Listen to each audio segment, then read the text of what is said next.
Hello, and welcome back to the Glowing Mama Method podcast, where we discuss healthy and sustainable weight loss for women over 40.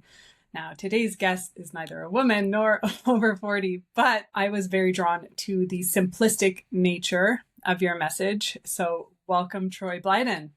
Thank you. Thank Thank you you very for being much. here.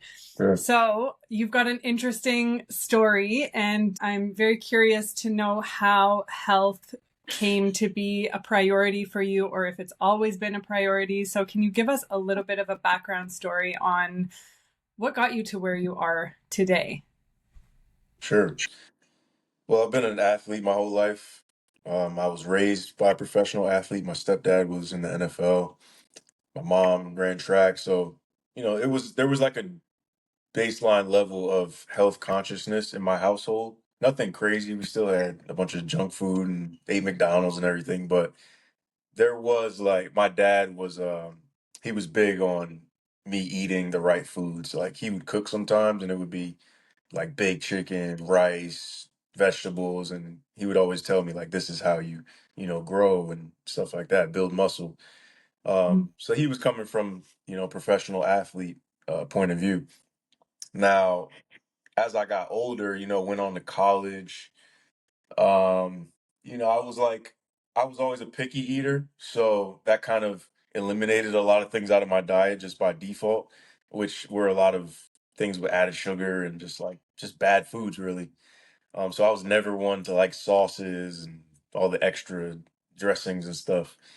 Um, so then once I got to college, I was still eating that way, but I would still have like pizza and stuff. But like if I would go to the cafeteria, it would be so basic. It would be like burger patties, broccoli, rice, which is very similar to the way I eat right now. But I wasn't doing it thinking like, oh, this is super healthy. I was just like, I mean, this is just basic. This is stripping everything down to the most basic version of, what they have to offer. So, uh, yeah, I mean, and then once I graduated, I took a couple dips and dives and turns into like learning about health and stuff like that. Went through years of doing things that were pretty destructive to my body, like alcohol and stuff like that. Um, and yeah, it just landed me where I am now, like through years of trial and error and different experiences. I just came to find that my my body, my health is my number one priority. And it's so much it's deeper than just feeling good or looking good. It's about being able to impact the world the most effectively. So if I feel good, I can show up the best for, how I impact people. Mm-hmm. So that little like blip of unhealthy lifestyle choices, what did that period of time teach you? Like, what did that, like, what was the, there's duality there, right? You were raised on clean foods. And even though you say like you were a picky eater, you were picky in the best way possible to eat like basic whole foods, right? Yeah. So how did you dive into that? Like, was it just like a regular university experience or? It taught me how I don't want to feel. It's like you have you have enough bad hangovers. And I don't want this to sound like I was like an alcoholic or something, but it's like you just once you understand what something is and what it's doing to your body, you'd be a fool to continue to do it. So I never smoked cigarettes, but like it tells you what it's doing to you on the box of cigarettes, especially in like Europe. They show like people missing whatever, like their jaw or something crazy. Uh, and if you still do it, I mean, it's your option, but it's your choice, but you'd kind of be a fool to continue to do it. So that's just how I felt. It taught me how I don't want to feel. And man, it was like back then, that stuff, it messed with my confidence, because like drinking and eating bad foods, like that stuff shows up in other ways. And it's always a way to suppress things. So if you're not willing to face certain things, it's just putting off the actual results that you're trying to get to, it makes the process longer and more painful. Yeah, I think a lot of people they drink or they have these vices, whether that's unhealthy foods or drinking or smoking, and it feels like this is my stress relief. This is what I need to lean on in order to feel at ease in the moment. But what's the cost that it comes at? And I feel like sometimes we need to learn that lesson over and over again until we finally get to the point where we're like, I don't like the outcome. And so I'm going to choose differently for myself. Was there any of that for you? Was it like stress relief, or was it more just like just being a young adult and experimenting with things? think it was mostly that, Yeah. experimenting with things, being in college and having that sense of freedom. And then also, I went to a Christian college, so the dorms weren't co-ed. There was a lot of restrictions. The consequences of getting caught doing any of these things was getting kicked out of the school. So, that kind of made it more appealing almost. It's like we would go to other schools and break rules just to fill that void of partying and just like getting what is what is sold as the college experience in America. Like going to Mm-hmm. university, getting drunk, hooking up with people, like that whole experience. It's like Mm-hmm. I was feeling like if I don't get that, I'm missing out. Right. Yeah. So You have to try dabble, yeah, try it out. exactly. Exactly. Yeah. I mean, because I think a lot of us, we end up just copying what we see growing up, but that wasn't the case for you. You were raised by athletes. So I mean, I guess there's no escaping it. We all kind of have to figure things out one way or another, right? Yeah. And so now you're in this place where I think a lot of your message is very simplistic in nature. It's one ingredient foods. It's just, putting things in and on your body that your body is going to recognize as something and can process. And I think it takes away a lot of the noise. There's a lot of noise in this health world of like what to eat, what not to eat, be a vegan, be a carnivore. How did you come to this simplistic messaging? Because I think you've done both, right? I think you've dabbled in like the plant-based lifestyle. You've come back to eating animal protein, but I think your messaging across the board is like no matter what you choose, just eat simple ingredients. Yeah. Well, it's been a lot easier for me because I grew up picky and there was a lot of things that I just didn't eat. I wasn't somebody that had to sacrifice not having sauces anymore, like ketchup and all this stuff that we eat normally. I never ate that stuff. So this is this might look very plain or unappealing to some people, but this is really what gets me hyped. Like I love clean, simple food, and I always have, even when it was unhealthy. Like if I was going to McDonald's, I'm removing all the condiments. Like it's just meat, cheese, bread, French fries. Like that's it. Nuggets, no sauce. Like just eating the nuggets. So it's just a healthy version of what I've always done. It's as far as like doing the plant-based thing, that was necessary for me to learn because I did a bulk of my learning while plant-based. It was so new to me that there were all these different people that I was discovering, like Dr. Sabi, Lila Africa, like all these, Aris Latham, like all these people that have been doing this for years, like before I was even born, and they just had such a wealth of knowledge. Whether or not you agree with them or not, they still have so much experience, so much wisdom. So I took all that information, just absorbed it, and eventually just found that that lifestyle wasn't for me, the plant-based lifestyle, but a lot of it is, just having the balance of some of the animal proteins, like because that's always how I've eaten is like I've always eaten animal protein. It doesn't, I don't have to demonize it, so once I learned both sides of the spectrum, how the quality of your animal protein is so important, and you're not supposed to just eat a bunch of animal protein. Some people need more, some people need less, but you don't just want to eat all animal protein. You just need that balance, and I'm somebody who really really needs that balance of vegetables and animals. I'm a true omnivore to the core. Yeah, I think that there's a lot of just extreme thinking on either end, right? The carnivores are pointing to all of the plant compounds that can be detrimental to your health, and it's like, well, just cook them properly.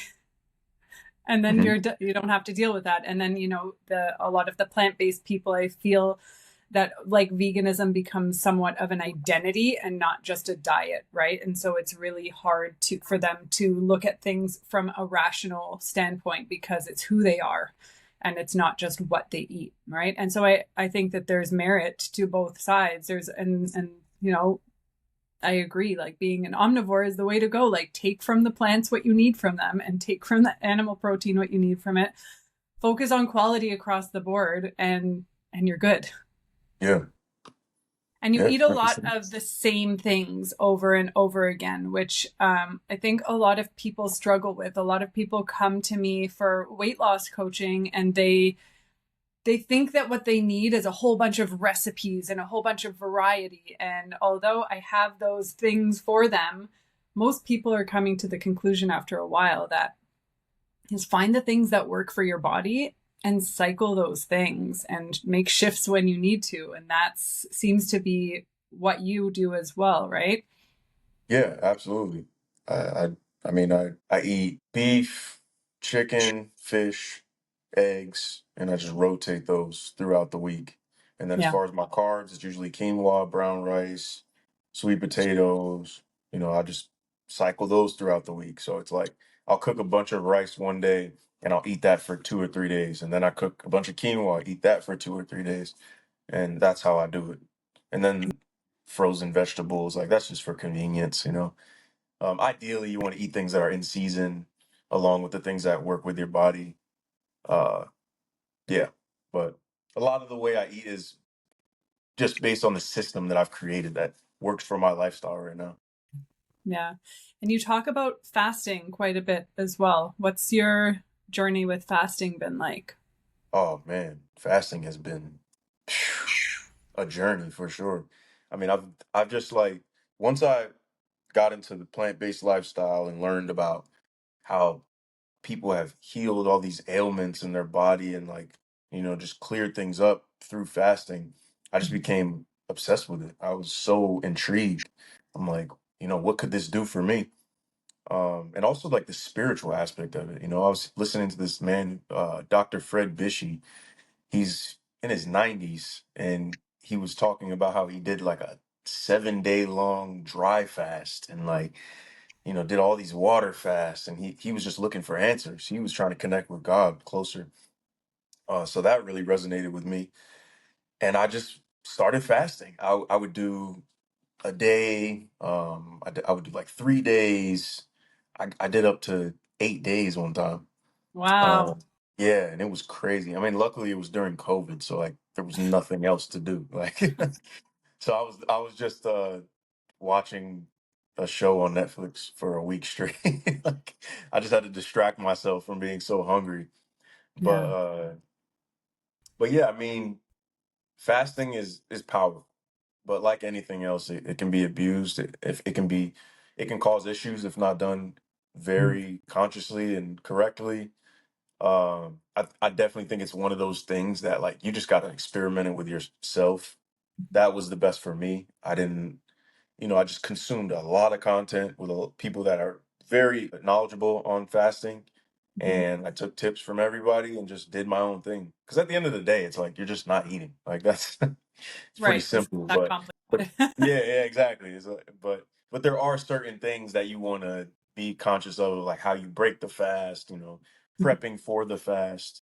So I've done like a group fast, with other people online where there was somebody leading the fast and like giving all these instructions of like this is how we're gonna eat for the days leading up to the fast, and then this is how we break it, and so that was really helpful. That was a 5 day water fast. I've done juice fasting, dry fasting. It's I have personally seen things like reverse from fasting. Like for instance, there was a like I don't know if it's like a what do you call it, like a lymph node, or like it felt like something in my armpit. You know what I'm talking about? Yeah. Like a little lump, and it's a little Yeah. It was like a painful. swollen lymph node. Yes, exactly. And I was talking to my friend on the phone, and he was just telling me about his recent water fast or dry fast. He did like a 5 day dry fast, which is crazy. And he knows I'm big on fasting, but I hadn't done one in a long time. So he's like, bro, you should do one. You should do another dry fast. I'm like, you know what? I should. And I didn't even tell him about what was going on, but I just did it. The next day, I just did it, or 2 days after something. And that was, you probably saw the video. That's the one where I broke it with the kiwi and the coconut and stuff, and I had the tray of fruit. It was that. And after the 2 days of dry fast, well, almost 2 days, it was like 41 hours.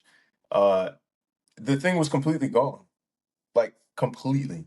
And I was just, it hasn't returned. I'm like, this shit is crazy. It's like, it's so powerful. Um, and who's to say, like, look, maybe it had nothing to do with the fast. I think that it did. But yeah, it's just, it's magic what our bodies are capable of. Because once you remove all the food, your body has to start using the reserves, and then it starts killing things off, and it's very interesting. Yeah, I don't think it's a coincidence that that lymph node shrunk once you started fasting. Um, yeah, and I think that it's a really important point. Like fasting is one thing. All you have to do is nothing. Yeah. But it's the lead up and it's how you come off of it that I think is really important.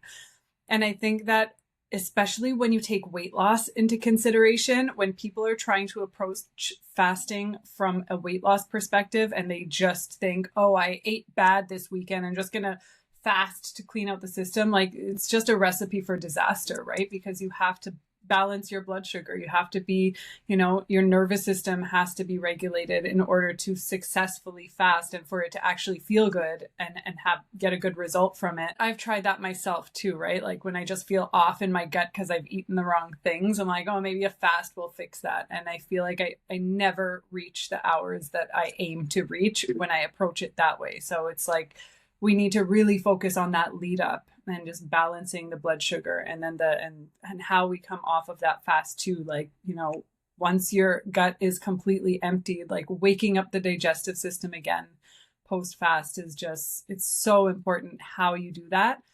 Like I remember once I did a fast and this was before I knew anything about fasting, and I was working at a restaurant at the time, and I broke the fast with a slice, like a huge slice of pecan pie.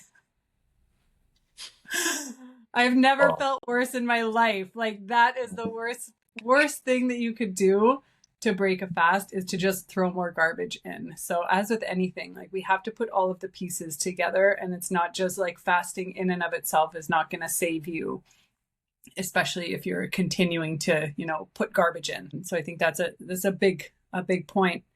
And then in terms of exercise, you also have a very simplistic approach to exercise when it comes to, like, you're a big fan of calisthenics, which is like working with your body weight, right?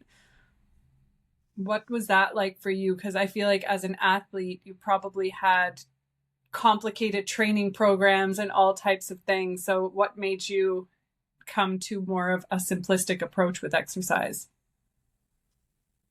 well, as far as having these complicated routines, all of that led me to where I am now, realizing that the simplicity is where it's at. So I have a very extensive knowledge of how to work out based on my years of training, college, high school, even before that. So I know how to go in a weight room and just get a crazy workout in. Because there are certain ways that you need to move with the weights and, breathing techniques and how to, so all that stuff is important in any form of exercise. I fell in love with calisthenics when I was in New York around the same time that I started eating a plant-based diet. I don't know I how I discovered it or how I came to try it, but New York is very well known for the outdoor parks and the pull-up bars and stuff. I remember being on YouTube and starting to watch these videos of people exercising in the parks. And there was this guy specifically who would go up to people and interview them, and he would ask them their philosophy on exercise and calisthenics. And all of these guys had a very similar philosophy on exercise and how they don't really need weights, and these guys are freaking jacked. And the diet was tied into it, and a lot of them were plant-based, and it was just this, everything was connected. And another thing that stood out was a lot of these guys had done prison time, and there's to pass the time in prison, a lot of the guys they work out and like they just do push-ups and just like some light switch just turns on and they just like they go crazy with the workouts. Just like with the diet, I was able to watch all of this content and just absorb it and just it just became a part of who I was and the way I thought. And then I just started finding the parks that the guy was interviewing people at, and I would just go every day. It was like a part of my mission just to go to every single park in New York, and I would just get a workout. And I met some of these guys that I would see on the videos, and yeah, it's just become a part of who I am. Like I have pull-up bars on my bathroom door. I got dip bars behind me, push-up things, slant board. I don't know. I just love feeling strong. Yeah. And I remember this. I don't know the timeline either, but I remember that era of seeing these guys on YouTube. Like, I remember the bartenders. Do you remember those Yes, guys? yes, absolutely. Yeah. And I would just watch, and there would be some girls in there too. I remember there was a female that did like 16 strict pull-ups, and I was like, she's my hero. I want to be just like her. And I think that it can be intimidating for a lot of people to see like the things that they can do. Like they're like doing like flying muscle ups and jumping over bars, and like that's amazing. But I think for the, regular Joe, regular Jane, like I look at that and see that it can be scaled for accessibility, right? Like if you can't do a push up on the floor, you can probably do a push up off the back of your couch, right? And so all of the excuses around I can't work out, I'm a mom, I can't get to the gym, everything is scalable, and you have your body weight. You can be in your pajamas and do squats and push-ups on your living room floor while your little one is playing. And that can count as your workout. It doesn't have to be, a Pilates class. It doesn't have to be something that has all of this equipment or costs money or time getting to and from the gym. Like you can do it right here, right now. And I love that, because I think we need to, just like with the simplicity of the food, we need to strip away all of the like complications that we add to exercise and nutrition with our own brains, right? Like we just create these barriers of access that don't need to be there. Yeah. You We know? also have to remember that it's about compound interest. Just like investing money. If you do 100 push-ups every day or doing even 20 push-ups every day, over time it's going to compound, as opposed to making exercise this thing that we dread and we're like, oh, I got to go to the gym and do this and I don't know what to do. Just do something every day. Do some push-ups, like do some squats, go on a walk. It compounds over time. Mhm. I think Bruce Lee had a quote. It was like, I don't fear the man who does 10,000 kicks. I fear the man that does one kick 10,000 times. Mhm. So it's like that simplicity and the consistency over time. It's like that's how you master something, or you know.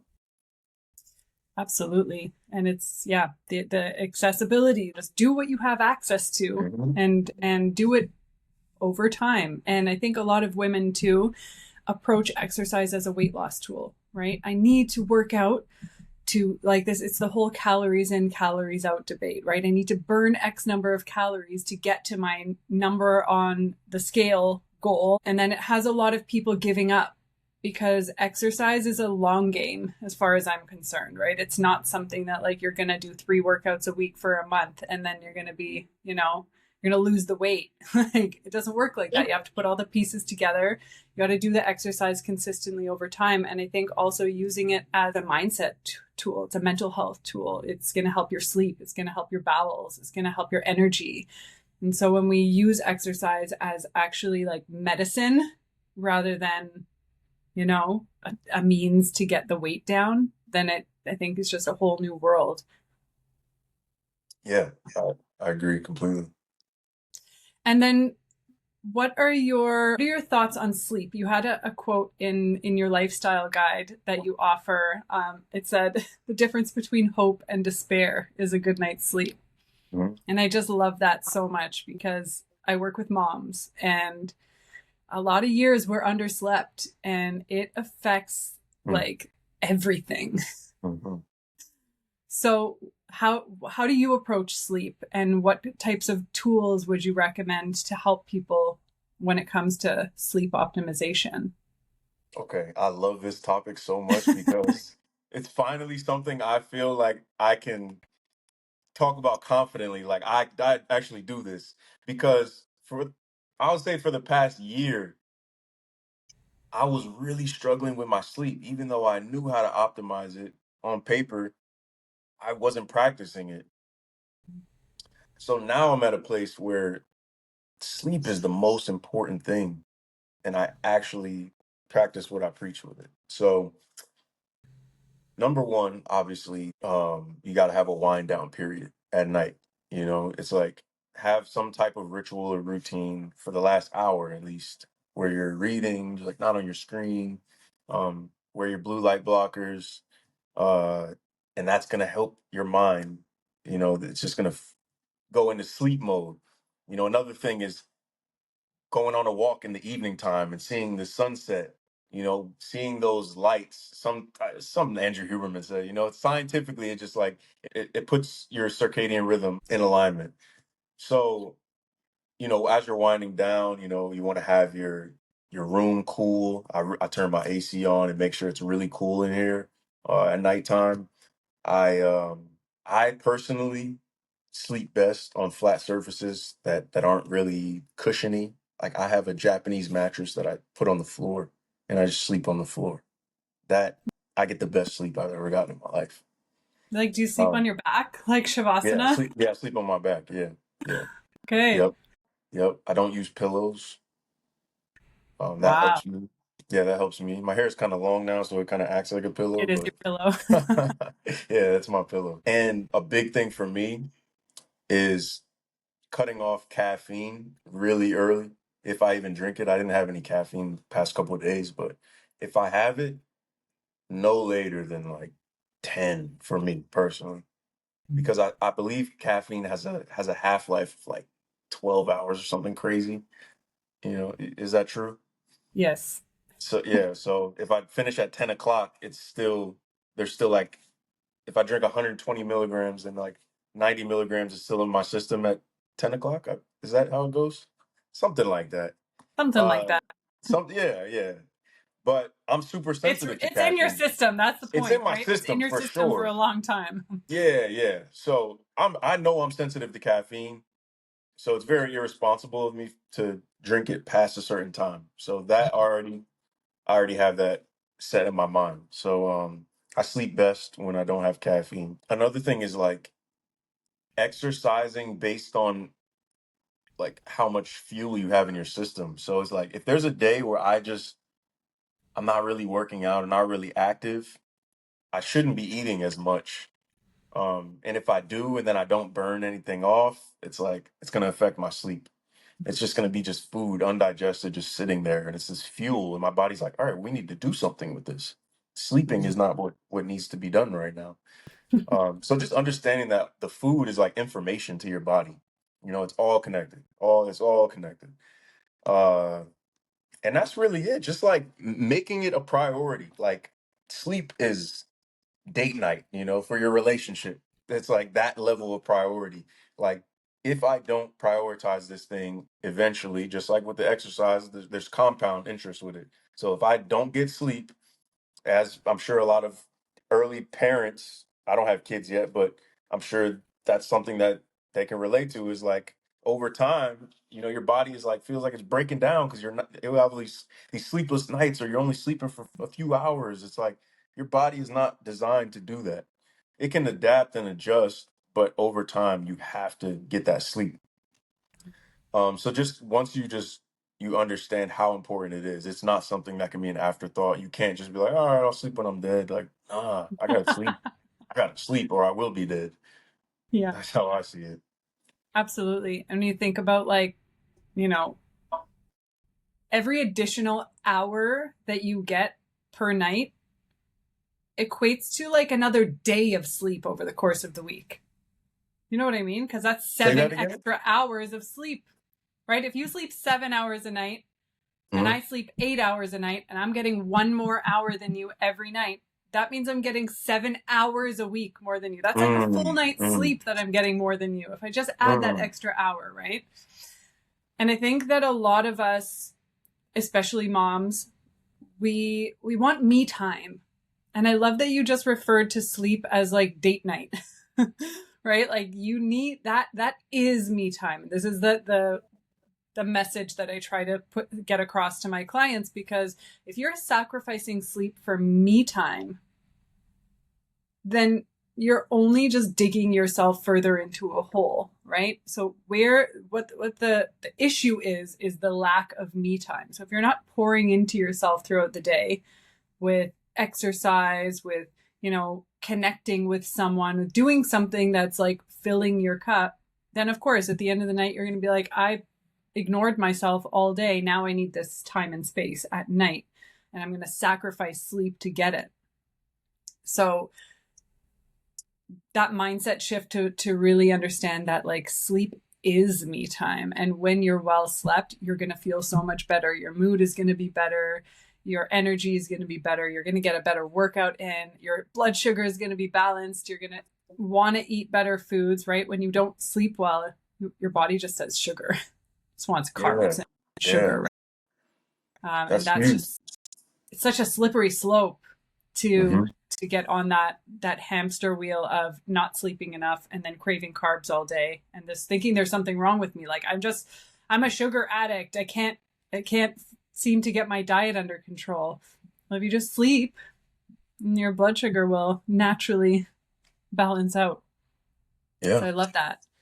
And so with all of this, right? We've talked nutrition, we've talked fitness, we've talked sleep, and the interconnectedness of all of these things. And I want to talk a little bit about mindset. I know you have some really great mindset practices that you take part in. So can you tell us a little bit about that piece? sure. So meditation, well, actually, prayer. Prayer is number one for me. That's the first thing I do without fail every morning when I wake up. It could be just as simple as, wow, thank you. Thank you for another day. Thank you, God. I pray for the people in my life. It's very simple. I don't make it this huge thing where I have to like get on my knees and I'm just like praying, just like, wow, thank you so much. And like truly meaning it. Like I'm very grateful that I just wake up and just have another opportunity to experience human life. That's number one. And then meditation. That is something that really sets the tone for me, especially like on a day where I might have a lot to do or like a really stressful day. Like tomorrow I'm traveling, so I'm gonna need to meditate. It just sets the tone, and once life inevitably happens, there's ups and downs. I can just go back to that Zen place and just remember that everything is just gonna flow. You just gotta like go with it. I'm in control.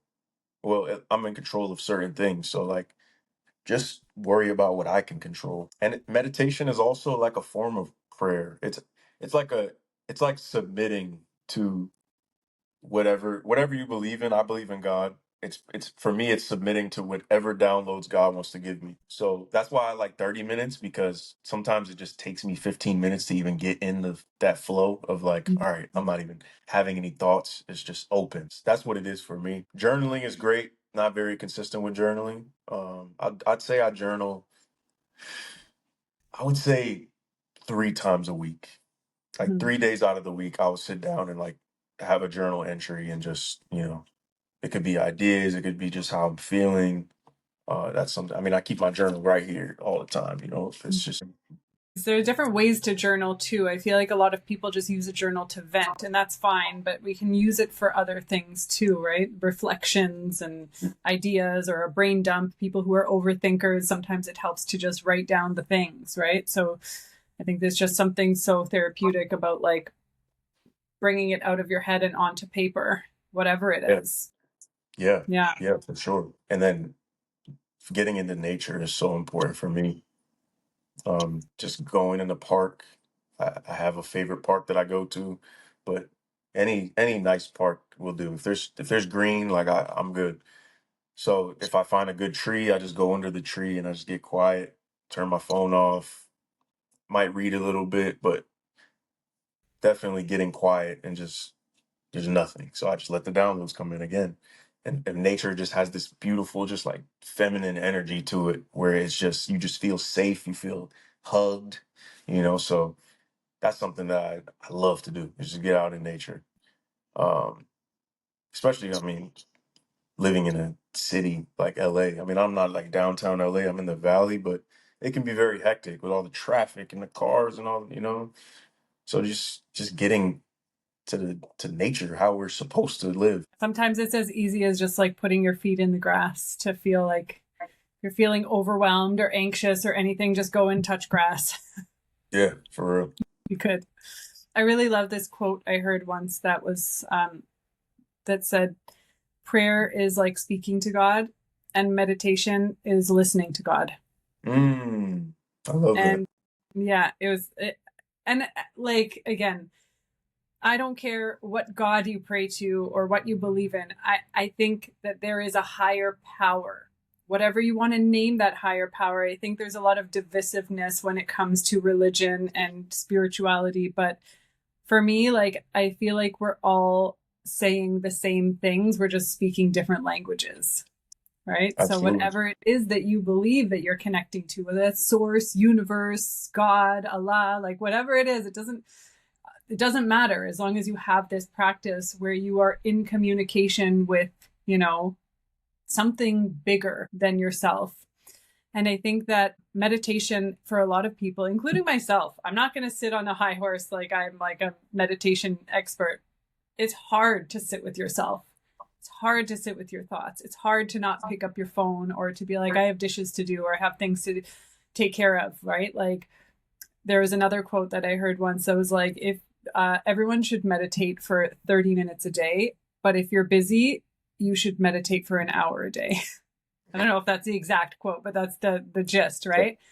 And so the busier we are, we think that, we don't have time to work out or we don't have time to meditate or we don't have time to prepare a healthy meal. Like, the busier you are, the more you actually need that support and that time to just like sit with yourself. So yeah, I think that that's something that we could all be working on. And it could be a guided meditation you listen to on Spotify at first. It can be breath work. It can be like, whatever it is that resonates. But I think that for all people, we should get to this point where we could at least sit for 5 minutes with ourselves without anything, right? Just our breath and our thoughts. And I think there's also a misconception that like meditation means like we're supposed to just be without thoughts. You're just supposed to be this blank canvas. And like, I'm sure there are some people who can get to that state and it takes practice. But for the rest of us, like, just sit with your thoughts, allow them to come, allow them to go, and just like, let them flow through and just be with them without judgment. And then I love the interconnectedness of like, you can't do one without the other, right? If you're meditating, but you're eating McDonald's and playing video games all day, like, you might still get a little benefit from that meditation, but it's not going to be the same as if you put all of those pieces together. And I think especially the other way around too, like when you are eating well and moving your body and sleeping well, there is an easier access to that mindfulness piece. Have you found that? 100%. Yeah. Yeah. Yeah. Also, when it comes to meditation, you will notice a difference between meditating in a fasted state versus just after eating a meal. It's like, it's almost like that food, no matter what kind of food it is, it's blocking your ability to connect spiritually. That's Mm, not to demonize food at all, but try both and you'll feel the difference because your body is trying to do something. It's breaking down the food, it's digesting. So if you're doing that, you don't really have as much bandwidth or capacity to connect spiritually. That's why fasting can be such a spiritual experience hmm. because that's all you have space for. There is no digesting going on. Yeah. All your energy is, into surviving, like using your fat that you have stored, and then it leaves the room to connect to something bigger than you. That's what I found. It makes logical sense too, because if your body, like, where there's just this like processing machine essentially, right? Goes in one side, comes out the other, like in between, it has to pull the nutrients and take what's the waste, and right, that like that's a lot of work. Yeah, And so if your body is preoccupied with that, it's not going to be able to access, the same way that if we're stuck in a stress response, we're not going to be able to like balance our hormones and anything like that, because of the body has this hierarchy of what's the most important. And at the root of it is survival, right? yeah, yeah, Digestion will turn off if a tiger starts chasing you, yeah. even if there is food there to digest, because there is more important things to do. So, yeah, that's interesting that you say that. Like, I have found with fasting, it is easier for me to tap into that, and it makes a lot of logical sense. Yeah. And so, what is your goal long term? You said something in your guide about, do this for the 80-year-old version of you. So what does that look like for you to get to 80? Like, what does a successful life look like for you at the end of that in a health realm? In terms of health, just feeling good, being able to play with my grandkids, Mm-hmm. being able to move and still being valuable to my community. Not being a burden because I have health ailments and people have to take care of me and stuff. And not that I don't want to lean on community, but I want to be able to be strong and, still do my thing. So that's number one, is just like being valuable to my community, not just as a wise elder, but somebody that is still moving around, still doing his thing. Maybe I have a farm or a garden, I don't know. But like I'm still out working. I'm still, that's the vision for me. I've been learning a lot about Moses and those stories in the Bible. And like in the movie The Prince of Egypt, I think they depicted him as a lot younger when he came to free his people. I think he was much older, like 80 or something. I envision myself like that, just like a long beard, really long hair, and just being able to lead my people and just being a strong man, not in the sense of ego, but just like a wise elder that can back up what he talks about, and just has a track record to prove it. Yeah, it's pretty special when you see someone who's elderly and still has their mobility and has their wits about them and can share stories and wisdom and impart it onto the generations after them, right? Like it's so few and far between also, right? Most people are on X number of medications and their mind is going and their body is going and they can barely move. So to get to that place, like it's one of my biggest like wishes in this life is that like I get to see what the long-term effects are of this life, living it with the values that I hold. And for my daughter as well, right? Like I got a lot of backlash for the way that I've raised her naturally. And I want to see what that outcome looks like, because there's so much intervention when it comes to our children, to be able to just raise a human being like and protect her from all of the things, the McDonald's, the medical intervention, like all of the things that I want to see what that looks like. And we talk about that a lot too, right? Like I always say like my goal is to live to 111 and she'll be like 80 at that Yeah. point. Like I want to Yeah. see my daughter as an old lady. Yeah. Well, that's cool. Yeah. Yeah. Yeah. So I think like, yeah, it's so fascinating to see elders that are actually just still living, not just alive. I think I just think elderly people are so beautiful. Like I was on a walk this morning, seeing this really old lady. She had to be mm, like approaching 90, or like she could have even been in her 90s, but she looked great, but like super wrinkly and just like so beautiful and like just walking around happy, smiling. I love that. That's one of the most beautiful things in life, when you get to see that, as opposed to somebody that's like hurt and just not really enjoying their time that they have left. Like I don't want that for me. Yeah. My grandmother just turned 93 and I took a picture of me like holding her hand in mine and like just to see how the skin, it is, there's a beauty to it. Like this skin has been around for 93 years, and like turned on some Italian music for her, and like got her great grandchildren up dancing, and she even got up and did a little dance, and it's like, this is just, that's winning the lottery right there. And like there's just so much beauty in it. And then not to go down a whole nother rabbit hole of how we're trying to like reverse age, right? Everyone's getting Botox, everyone is like getting fillers and trying to like outrun aging. And that's another thing that I want to be like the control group for that. I want to I want to see, what does it look like as an 80-year-old who has never had a needle in my face? Because that's not going to be the norm Right. in our generation, right? Most people are doing like preventative Botox in their 20s so that they don't see wrinkles in their face. Like I want to see the laugh lines. I want to Yeah. see, and I also think that the face is a map of your emotions, right? When we have like the anger lines, if those are deep rooted by the time we're elderly, like that is going to tell me I spent a lot of time in anger, right? The Mm. worry lines, the 11s, like you see a lot of people, you could see on their face, like it's a map of their life on their face. So my goal is to like dig into the smile lines as much as possible and just embrace that it's just part of the process. It comes with life and it comes with aging. And yeah, I'm sad for humanity that we're so scared of that, Yeah. right? Yeah. Yeah. I mean, I I couldn't agree more. I mean, dyeing hair and even men with the beards and just like, I'm just like, what are we doing? There's so much wisdom in the grays, you know? It's like that's something to be proud of, in my opinion.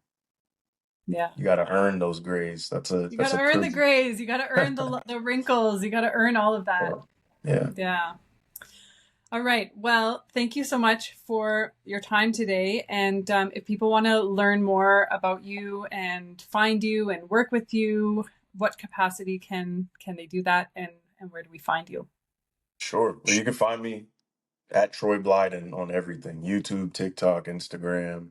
I have some options to work one on one with me in my bio on Instagram. You can go to my website, troyblyden.com, download the Imperfect Lifestyle Guide that we were talking about. Um, it's free right now, so it's a good opportunity to snag that. And yeah, I appreciate this conversation. This was great. It didn't feel like 50 minutes, but Right. yeah, it's great. Okay. Well, thank you so much for coming.